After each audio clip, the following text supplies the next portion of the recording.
place as Mantse. He pledged to serve his people at the ceremony and also called on his subjects to observe the coronavirus safety protocols.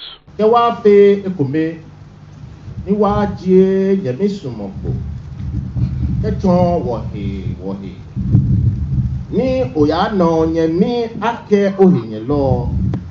tega